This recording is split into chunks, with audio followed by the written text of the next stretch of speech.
Machine ఏంటంటే and అలాగే by 2030 we want to create 150 IAS and 150 IPS officers for the country. So ఈ కాంటెక్స్లో ఏంటంటే as we also have now associated are గ్రూప్కి introduction అవసరం లేదు మన తెలుగు స్టేట్స్లో.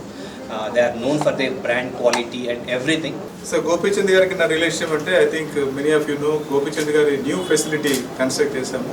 That I got the opportunity. I'm very lucky to construct that facility. ఎందుకంటే ఆ ఫెసిలిటీలోంచి ఎంతో మంది అంటే ఒలింపిక్ మెడలిస్ట్ వచ్చారు, రాబోతున్నారు ఇంకా. సో ఇంకా ఆ ఫెసిలిటీ కన్స్ట్రక్ట్ చేయడం అనేది ఇట్స్ మై అంటే లక్ అనుకుంటాను. ఎందుకంటే so always I feel that I'm blessed to have people అంటే అసోసియేషన్లా ఉంటుంది.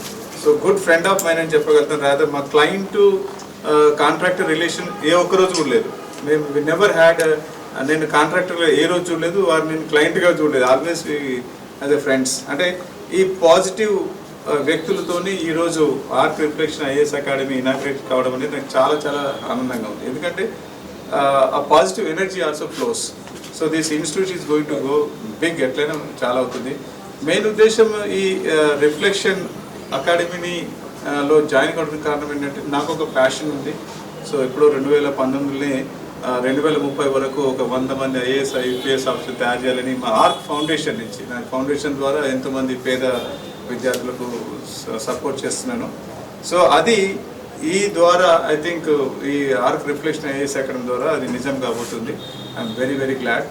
అండ్ నాకు ఆ సమయంలో ఎప్పుడు నాకు రామరెడ్డి గారు నాకు ఒక 100 మంది ఐఏఎస్ ఐపీఎస్ని తయారు చేయాలి, దాంట్లో బీద పిల్లలకి ఫ్రీగా కోచింగ్ ఇవ్వాలి అలా అని చెప్పి ఒక ఐడియాతో ఉంటారు ఎప్పుడు.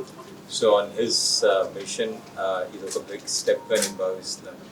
With the kind of partnership he has with doctor Viveka, I think it's a wonderful thing.